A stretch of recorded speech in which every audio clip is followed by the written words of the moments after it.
and thanks everybody for coming.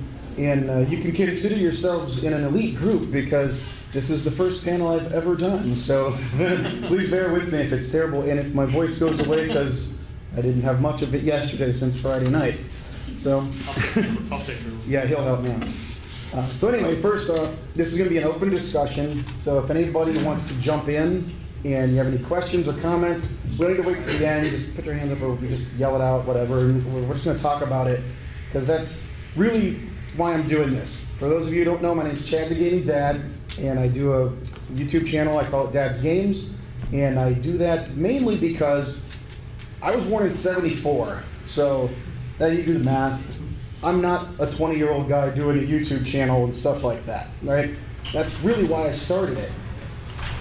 How you doing, bud? Welcome. Welcome, guy.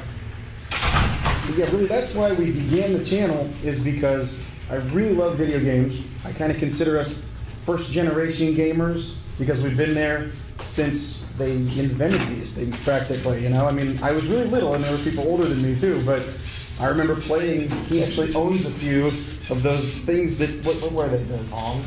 Yeah, the Pong clones? Yeah, and the Pong clones, yeah. Yeah, I remember going and having my cousins and people like that, my mom's cousins actually, but they would have these things and you'd play them. And I remember being a little kid going, holy crap, you can move stuff and it goes on the screen, and it was a whole lot of fun. So I was watching YouTube and I was enjoying all other people's videos and I'm going, geez, you know, everybody, they just don't see it the way I do, or maybe the way that other people that have grown up since we played with a pixel. You know, 4K is great, but when you started off moving 1 pixel around the screen, you have a different perspective on 4K, right? So, yeah, so I wanted to just do a channel to represent the, yeah, I don't know, I'm not the only one, but the opinion of somebody who has been there for a while. So I had a background in media, I just decided to do that and started doing it. I have a couple kids. They're these two. That's me, my wife, and the 2 kids, and it's great because I have all the old systems. I play Atari with my 3-year-old and with my 7-year-old. They love it, and it's just a great way for everybody to have fun. But what I really wanted to do with this panel is not just to let you know about me and my channel, but to also, for all of you out there that are same age as me, maybe older, maybe even a little bit younger, because you're gonna get there. Hopefully, right? Everybody wants to keep playing games as they get older. You never outgrow video games. No matter what your mom says, no matter what your dad says, or your uncle, or whoever, they're like, ah. Let me see a quick raise hands. How many people out there have ever been told, when are you going to quit playing that crap? It's for kids. Right? There you go. Exactly, exactly, yes, me included. Well, I'm here to tell you, you never outgrow video games. And these guys here that are up here with me, we find ways to continue doing things with games other than just sitting in a room playing them by ourselves. I decided to go with the YouTube route. This is Cawzy. He is wearing his Extra Life t-shirt. He actually wanted to do something with video gaming besides just, you know, by himself. So he decided to go ahead and he found out about Extra Life. It's a charity that they get money for. They do streams, right? They do gaming marathons, charity streams, just a bunch of different gaming events to raise money for children's hospitals. They had a booth here today, so if you guys can spin by them, how many people know about Extra Life? Anybody? All right, sweet. How many people are signed up for Extra Life? Oh, stop by the booth, guys. Yeah. Excellent. Yeah, and then Chris, the Game Digger, he has his own YouTube channel as well. Just getting started, but his expertise is collecting. He is 2 games away from a complete Xbox collection on Xbox One, the first Xbox collection, and it's amazing. We go to his house and have game night like on Fridays, and we hang out down there. You walk into his basement, and it's just like, you know, this whole thing of they're all there. It's so cool. So before we get into like just questions, because like I said, I don't want to just sit here and talk for an hour. That's not what I'm here for. I'll tell you a quick story.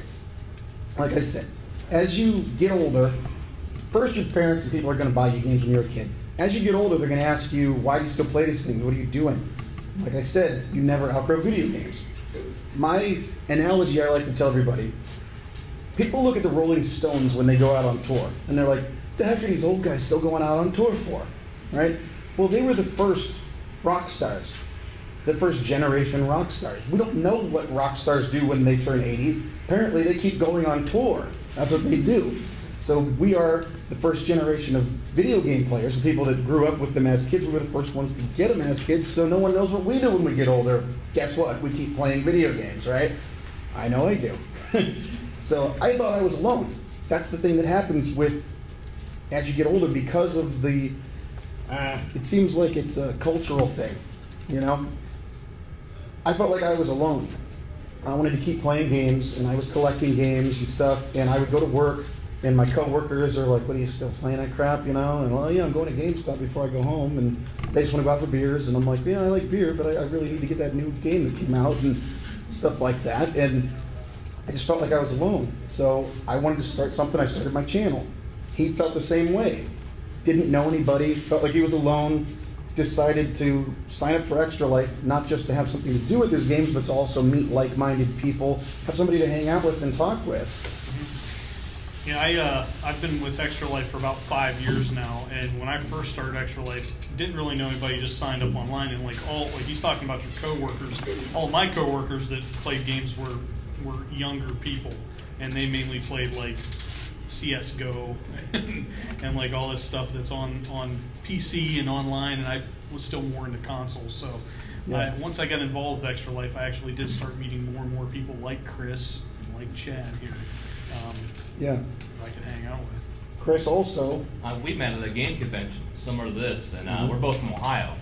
Yeah. So we went to a game convention up in Cleveland, and he was, talking to people, and I have my own convention in Canton, Ohio. It's 10 times smaller than this, 100 times smaller than this one.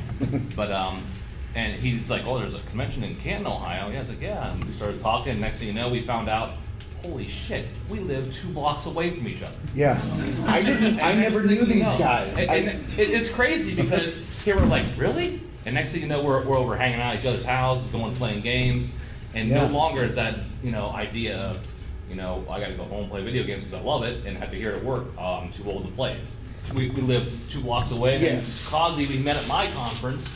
His Extra Life organization came to the conference, and it was amazing because, here we are. Holy crap, he lives the other 2 blocks away. Yeah. So we're all living within a 4-block radius, and next thing you know, it's great because we're all similar age groups, and we all get to do stuff together. Yeah, I met him because I was doing my channel, and I went to the convention in Cleveland, and I heard from one of the vendors that there was a convention in Canton, so I talked to him. My daughter goes to school with his daughter. That's how I met him. So it's just crazy. That's why I want to tell everybody out there, you never outgrow video games. Have what I like to call first-generation pride. You're not alone. You're not sitting at home by yourself. I didn't know either of these guys, and I lived in my house for 9 years before I met them, and they were in my neighborhood practically. And now every Friday night, hey, who's getting the pizza? Who's getting the beer? Okay, we're going to meet at his house, and we're going to play some games, and we can go buy a different game. Like if I'm a little broke that week, he's like, I'm getting it. Or, he's getting the other one. Everybody collects different things. I got a lot of GameCube. You got the Xbox, and you've got a bunch of mix-up things. Yeah, it's super cool. So for some stats, before we get into questions, something that I just looked up, it's really, really telling of the whole thing I'm saying. The average age now of video gamers is 35 years old. You may not know that from just walking around here. There's a lot of younger people. How many people are 35 or older? Okay, well, it's about half. Yeah. Which is what the statistic is, actually. Yeah. Oh, you don't want to. If you don't want to say so, that's okay. You just know in your heart, that's fine. Just so everyone knows, you all look 20 years old. It's perfectly fine to be older. But 58% of all gamers out there, it says, are between 30 and 49, with the average being 35. But only 4% of that group will identify themselves as a gamer. Not everybody likes that name, but the really telling stat is that if you're 18 to 29, they will identify as a gamer 22% of the time. So why is that? Is it just that the older people don't like the word gamer, or is it maybe because you're more likely to not be comfortable advertising it because you get ridiculed? You feel like people are thinking you're a goofball because you still like playing games and stuff.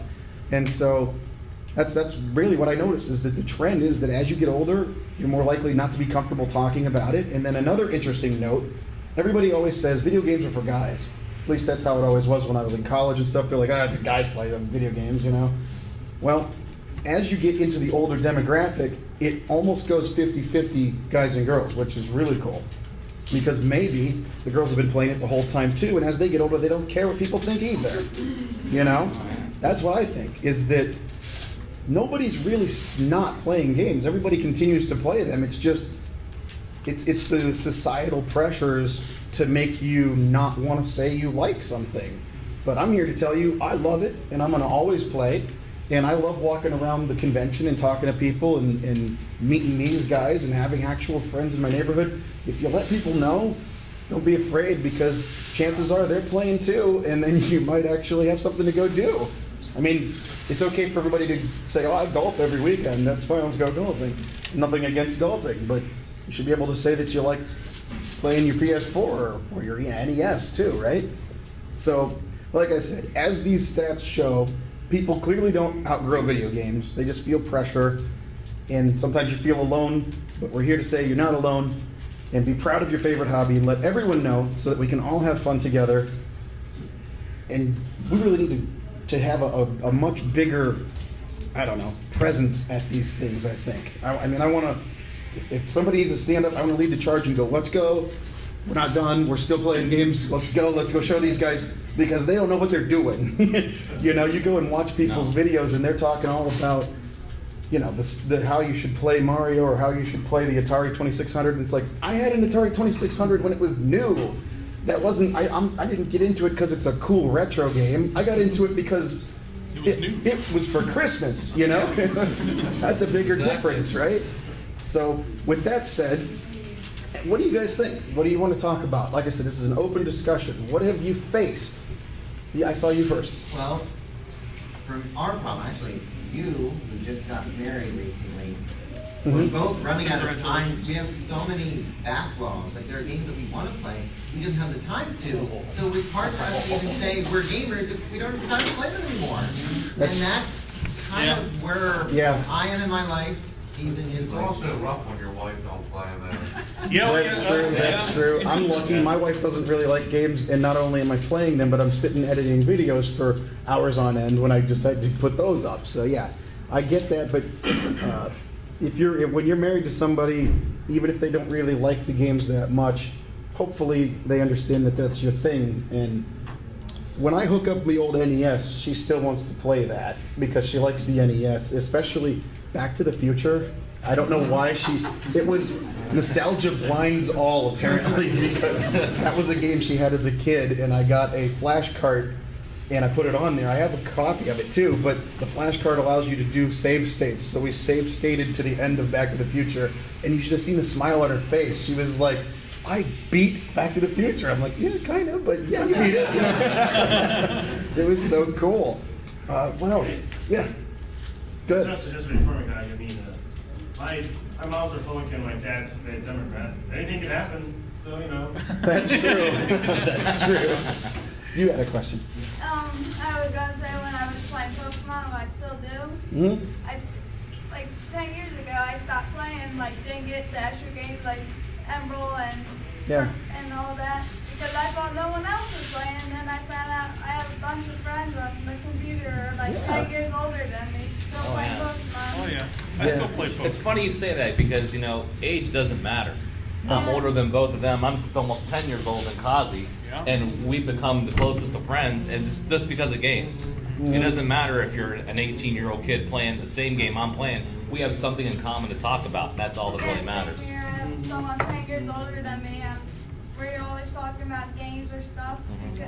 Yeah. That's awesome. I mean, talking about the perspective of people that have been around since the beginning of this stuff, this is a great time to be a gamer because you really don't have to be alone. You just have to have access to the internet, and there's a million people. No matter what niche game you really love, there will be other people out there to talk to. So, you know, don't be shy. You know, that's how you. Yeah, with like the Extra Life community, I play games with people from like Colorado, California, Georgia. We all get together online and play stuff. I played D&D with people over Roll20. You know, I know that's not a video game, but it you know, it's it's still hooking up with gamers, you know, that are all across the country too. And I think that's more prevalent today than anything. Yeah. Okay, go ahead. For each of you, what was the first video game you ever played? Played. Go ahead. Dig Dug. Dig Dug. It's still to this day. Is my all-time favorite game. I Play still. Dig Dug, Dig and Strike for the DS? No, I have not. Now you got me something I have to play. I'm like, Does that go from like the bottom screen up and above? It's like a mix of Dig Dug 2 and Dig Dug 1. You have these, there's this big monster on this big overworld island, and you have to go down into these holes with your classic Dig Dug and dig stakes in the ground to like separate the island and drown the shake and bring So them it does around okay. the mountain. I'll have to play that. Thank you, man. Thank you. My first games were probably those Pong consoles and the Pong clones, but my first console I ever got was the Intellivision. And I still have it, and my parents were really anal about not breaking your toys, which is nice now because I still have it and it's not broken. Yeah, so I'm actually going to do a video about that probably in the next few weeks because he never played one, and I told him I'm going to pull that out and we're going to play. I mean, I got a ton of them. I mean, it was everything I had when I was a kid. So, My first video game was Asteroids on the Atari 2600. Yep. My dad really still a good one. Yeah, still a good. I still have it actually. Yeah. My dad was really into Atari when I was little. I remember when I was 4 years old playing it, and that kind of leads me into, if you don't mind, Go for it. How many people have kids that are here? Okay, you can admit it. It's all right. yeah. It's like, It's like, maybe, yeah. Yeah. So Chad and I have kids, and Chris deals with kids. I'm a teacher every day. So we're always trying to figure out how to incorporate our kids into gameplay. You were talking about not having enough time. When you have kids, you even have less time. Okay. That's why you include the kids in the game. Yeah. It's a twofold. So I've been playing a lot of Skylanders lately. Anybody enjoy Skylanders? No, I didn't think so. Me either. Oh, you do? Go on. I'm sorry. I'm sorry. No, the kids love it, okay? I think I played Skylanders for 3 hours. What game were you hunting for yesterday? Yeah. Well, I was looking for They wanted Skylanders. No, the other one. The other one. The other one, it starts with B. Barbie Puppy Rescue was a request that I had. I couldn't find it. Anybody have that? No? Barbie's Rescue? It's part Barbie Puppy Rescue. Puppy for the Rescue. 360. I saw a horse adventure. No, it's There got to you be go. I have Puppy that Rescue. one. So- On the Xbox. Did you have another question? I was gonna say I'm always on my phone sometimes, and I have a 2-year-old brother, and we go to the park, and so I don't have to play with him on the slide. Hey. I'm on it, and he comes over like, "What are you doing?" I'm like, "Playing a game." He's like, "What kind of game?" And then he starts watching me. He wants to play. Yep. Yeah. Yep. Yeah, so incorporating your kids can give you some more time to play too. Yeah. And it's fun. And Yep. and it's something that I want to pass down to them. I mean, that was part of, he has a giant collection, I've been collecting, he's been collecting. Everybody collects for their own reasons. And that was one thing that was always in the back of my mind, was that hopefully someday my kids may be into this, and then I can just say, here, you take these when I'm done with them and show your kids and stuff. Cross your fingers that they work, but I have a lot of cards. You had a question? Yeah, I'm a collector myself in a sense. I get everything for free, and Okay. since I've been married, my wife yells at me every time I bring something home. Just like I brought a whole box of N64 games and stuff. She's like, "What do you bring this junk to?" I said, "This is not junk." Yeah. Where do you go? Do you go to flea markets or? Oh, I work with a guy that, as side work on top of my other job, and he'll clean houses out and find all wow. this stuff. Oh, you're so I lucky. got my You're so PS3, my PSP, like all my systems pages I've gotten for free because of him. Nice. Wow. He got me my 3DS that was in a dumpster. I'm serious, and I have the whole story here. This is the DS. I refer to it as my dumpster DS. Mm-hmm. It And looks nice. In a dumpster. Pokemon Pearl was inside it. Whoa. It still works. Hold that up so everybody back there can The see. Look how dumpster nice that DS. looks. Dumpster dive, yeah. That's a dumpster DS. No, it doesn't. No, but what was worse was I actually found a picture of this of the owner who was Yeah. giving the middle finger at me. Or actually, like they were doing the middle finger in the picture. Gesture. And I actually quickly texted Andrew about that. He's like, "Oh my God, I'm so sorry." Oh, wait, was the picture in the DS? Yeah, the picture was in the DS. Was it in 3D? No, not. They just did a selfie picture with the DS. Well, that's awesome. Yeah. Go ahead. Oh, sorry. So, Yeah, no, go after ahead. you. So my parents, I think, were in their 20s when video games first became a thing. Uh-huh. They played Pong and Space Invaders. And they haven't played video games ever since. But my husband and I continue to play video games every day. And we hear the question every day. Like, when are you guys going to stop playing video games? We have a ridiculous collection. We have like 8 different consoles. Yeah. And I try to explain to them. I try to say, well, they're really different than they were when you played them. Yeah. There's complicated plots. Yeah. There's cinematics. Well, They're made for adults now, a lot of them. And I was wondering if you guys had any advice on how to talk to people with that attitude. I can actually, I'm a teacher by trade, and I get this question almost every single parent-teacher conference. My kids play video games too much, and I know what I say to them. I say, your kids are doing the right thing. They look at me like, you're crazy. If you look it up, it's an actual study, scientific study. Video games promote problem solving. And if they promote problem solving, they're going to be a better student. And that is a true fact. Yes, sir?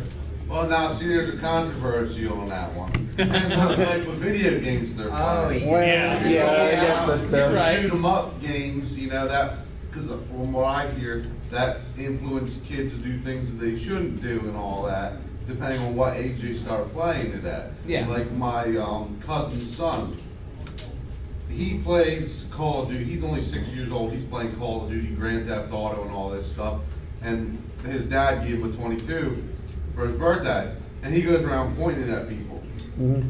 That's up to the parents. That's up to the if they get that point. And that's, It's like, what I always say is, if your child is doing what you're asking in the class, in the classroom and at home, then that's your choice to let them do what they want on the game console. But I just show you the games, even if it is Call of Duty, Battlefield, whatever it is, Star Wars Battlefront, even combat. It does help a kid think of how do I get through the situation. And as long as they're able to, the parents are able to say, hey, this is too much, too little, that's their decision there. So.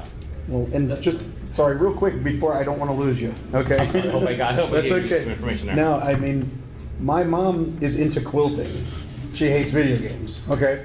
Oh, Do you know how much quilting supplies cost? They're ridiculous. So what I usually do is with her and with my dad and other people, like he was talking about the violent video games. I always try to draw an analogy to something else. I'm like, well, I watched Tom and Jerry as a kid, and I didn't stick dynamite in somebody's pants, okay? It doesn't make you go do that. And then when I talk to my mom, I'm like, yes, I went and bought a video game, but you have a $300 pair of scissors. So it's okay. You like your thing, I like mine. So that's that. I wanted to make sure I told you. I saw you in the back.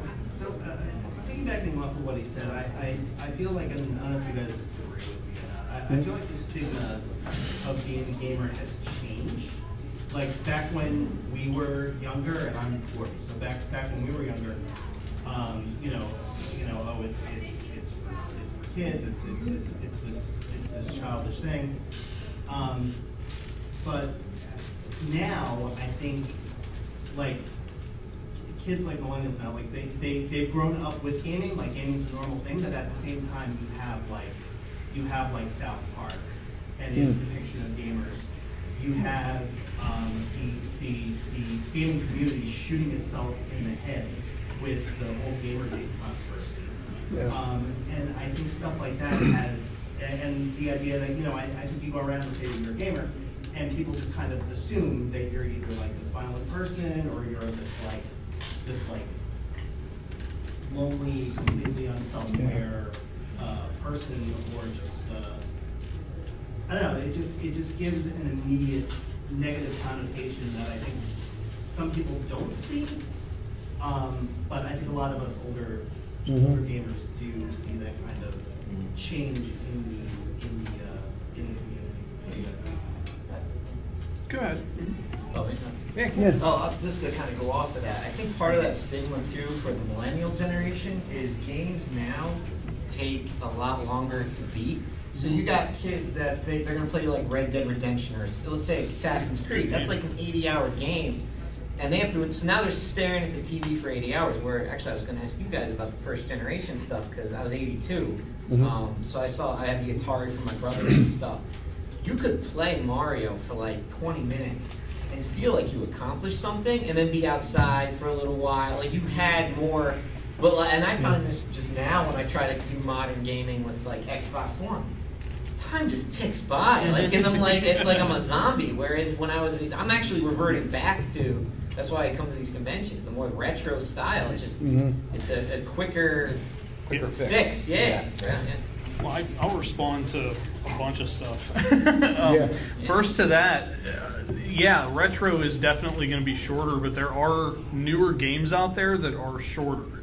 Oh yeah, the indie stuff. Yeah. Well, I mean, you don't have to go after like the AAA Red Dead Redemption stuff like that. There's some other indie stuff. There's even some other big stuff that is shorter that you can play for 20 minutes. There's the ukulele just came out. And that's one that's a nice platformer. You can just go play it, come back to it, not a big deal.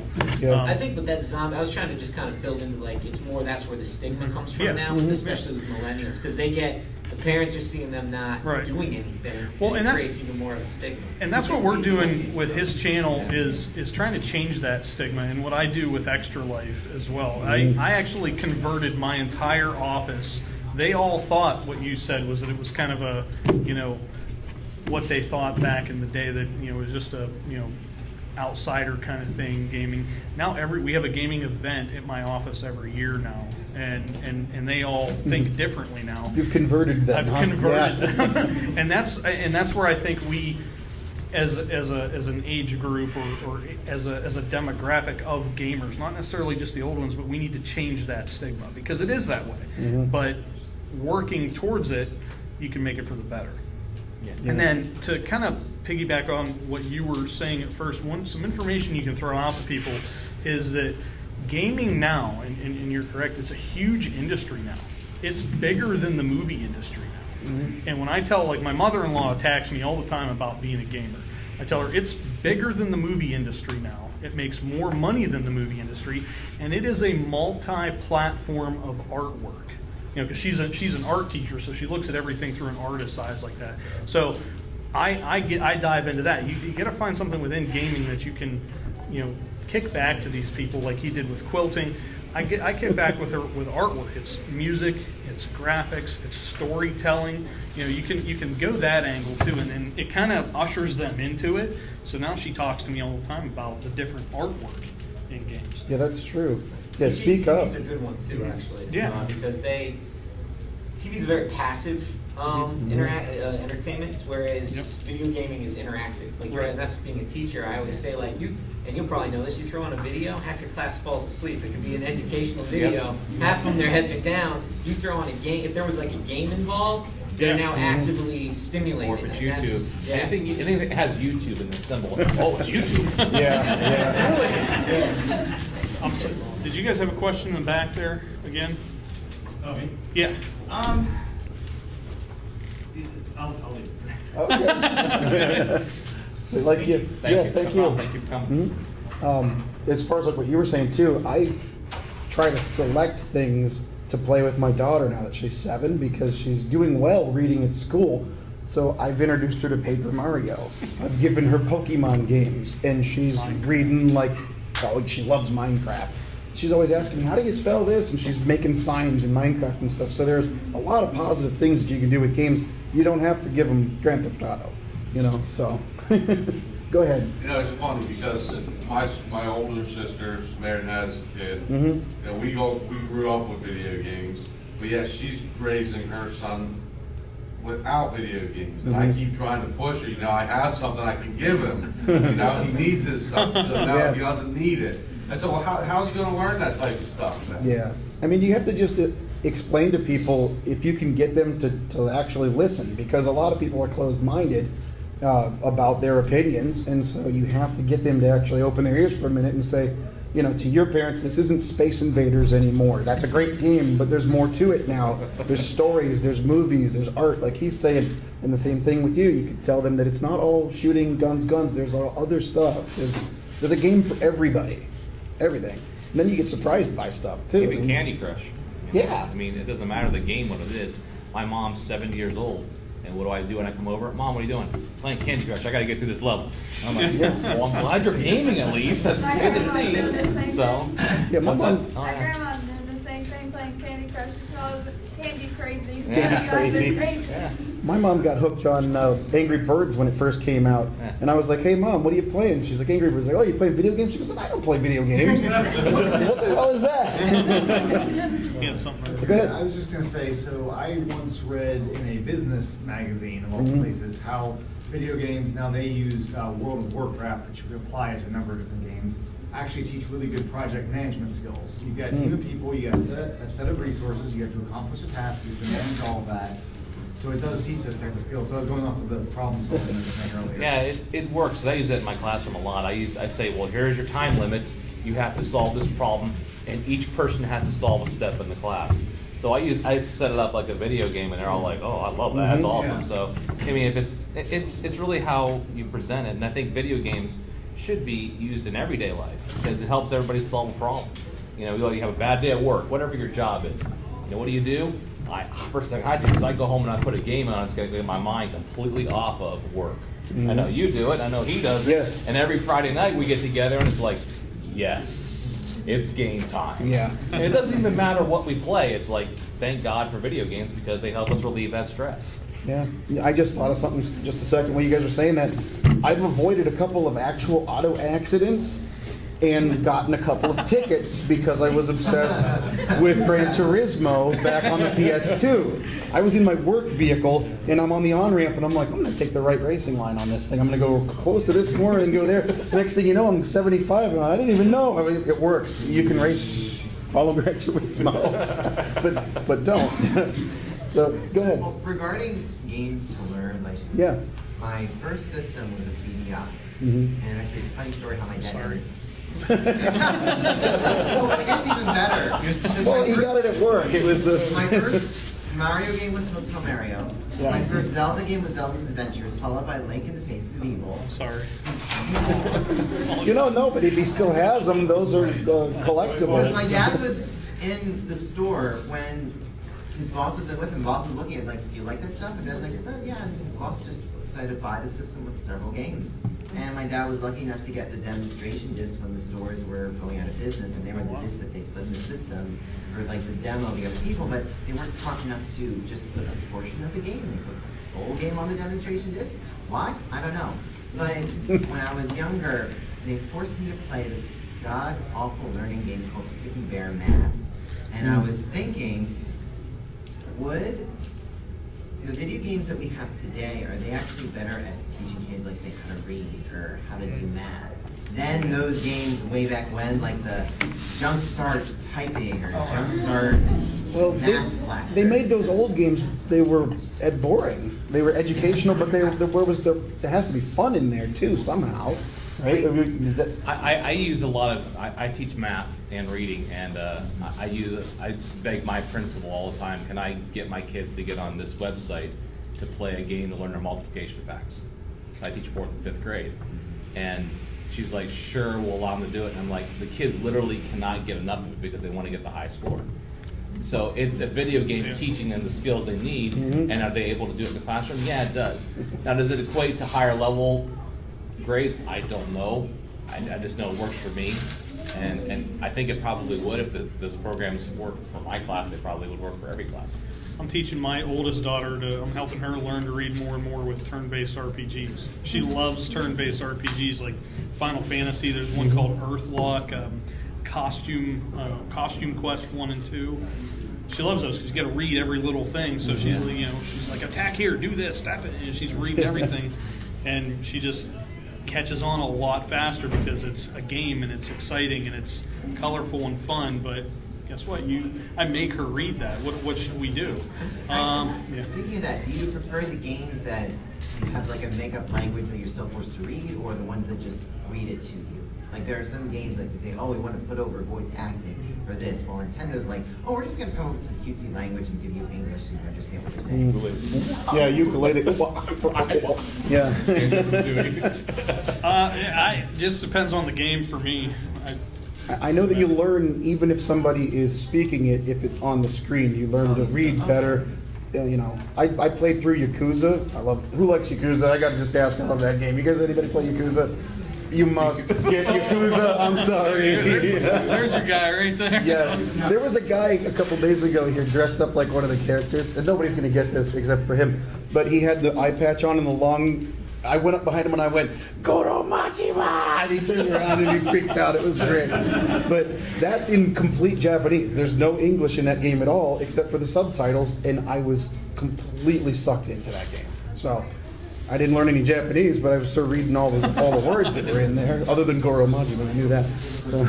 I like to play games that, you know, I was big into MMOs for a long time, and I played EverQuest 2 and a couple other ones, but a lot of the games that find lore and languages, just like the skeletons, the orcs, and I was like, oh, fascinated, because I was like, oh, that's what the orcs is. So it's like, I got fascinated with the different language types because of that, so it's kind of cool.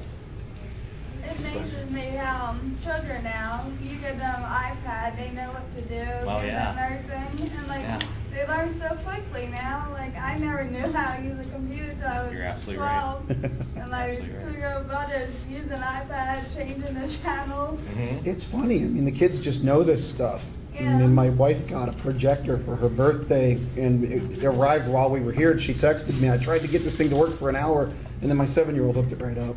So no problem. Any more questions? Anybody else? Does anybody have any examples of how they deal with when people say, why are you still playing these games? What are you doing? Yeah, how do you answer that? I just tell it's my business. That's a good way to answer too. I like that. That's what Mike Matei told us. Yeah. I say most of the RPGs have better plots than half the stuff on TV anyway. Yeah, there you go. There you go. I don't watch much Great TV. minds think alike. Yeah. Anybody else? No? Too I'm shy? just very alone. You're what? I'm just very alone. You're very alone? No, don't You are worry not about it. alone. That's what we say. They're alone. Yeah. So. I say the same thing. It's my business. I can play as long as I want. Yeah. Yeah, I mean, the only other things I had just on my notes were, you know, we kind of talked about the mounting responsibilities. Of course, you know, you get older and you want to keep playing games. That doesn't mean that you can forget about paying for your mortgage and taking the kids to school and stuff like that. But we kind of talked about that, where you just, I don't know, you maximize your time. There are some smaller games, or even like the Yakuza game that I got hooked on, the story mode of it was 30 hours to get through that, but there's hundreds of hours left in that game just going around doing weird stuff in the city. So now, if I only have an hour, I could turn it on, go do some weird side mission and be like, that's really funny, and then go to what I have to go do. So yeah, no, that's cool. The only other thing is the cost. I mean, do you guys, you said there's a few of you out there that are collectors. Do you, I don't know, do you have any tips or any suggestions for other people to try not to go broke buying games? Because Don't ever buy it full price. Right. Use your friend. Thrift stores. Yes. Don't buy games for systems you don't own. That's always a good thing. Yep. I generally, what I do is, like right now, I mean, I know a lot of us may not like or do not like to shop there. I go to GameStop and I go there and I buy PS3, Xbox 360, and Wii. Those are very cheap right now. And you get them for, you know, what, a tenth of the cost you bought them for at retail price when they first came out. They're just trying to get rid of their stock, so they don't care. And that's why I jump on those when the generation of the system dies. I jump on that. I'm not jumping on PS4 and Xbox One, and not right now, or even the Switch. I'm buying all the old stuff when I can still find it. Now, granted, then I'll buy the newer stuff, PS4, Xbox One, and the Switch titles, when they're maybe a year or two old and they're down to like $10.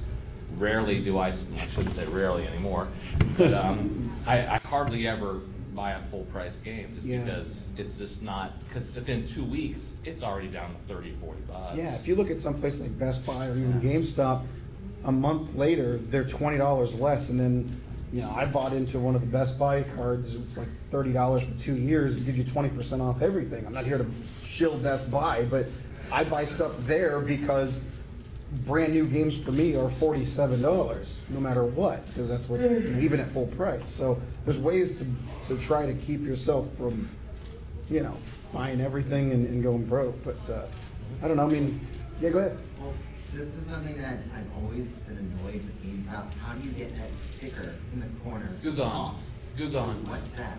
Go to Home Depot or Lowe's. Just that's how I need Goo Gone. Yeah, Target, It literally any place. Yeah. Gets literally the sticker. You spray it all over the top of it. Not a let lot, it sit there not for a like lot. maybe not a lot. No, really, don't do a lot. It'll damage the case. It makes but the just do a plastic- little bit. It'll make the plastic on the sticker wrap up and be able to peel it off really easy. Let it sit there for like maybe 5-10 minutes. Is that what you would say? Not even that long, I would say. I just rip the sticker off and just put it on the. Okay. Yeah, I mean, if I spray my finger with some Goo Gone and just get it nice and oily and just kind of go around the edges and let it sit for a minute, you'll see the sticker changes color around the edges and it kind of creeps in, and then you know you can get your hand and then it slowly comes up. I've ruined so many cases because of that. Yeah. Yeah, but take the artwork and stuff out first. When you have a plastic, you know, like a 360 case. I made that mistake already. It's Yeah, because if you Goo Gone it with it in there, it always gets in, and then it'll grease up. It'll discolor your artwork. Yeah. Yeah, take all that stuff out, do that, wash it off real good, and you're good. Yeah. So, anything else for anybody, or no? We're probably just about out of time. It's 3:15. So there's one last thing I was going to do. I have cards here if anybody wants them, about the channel and stuff. But I also have 3 T-shirts. If anybody wants a T-shirt, does anybody want a T-shirt? All right. What do we got? I got 1 XL and 2 double XLs. So you want the XL, right? Right there. There you go. Double X back there. Is that a double? And then he's going way back there. Oh, there we are.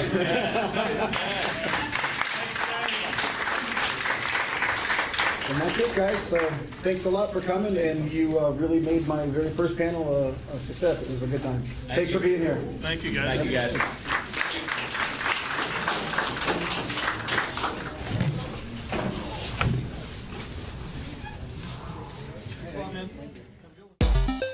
Thanks again for watching.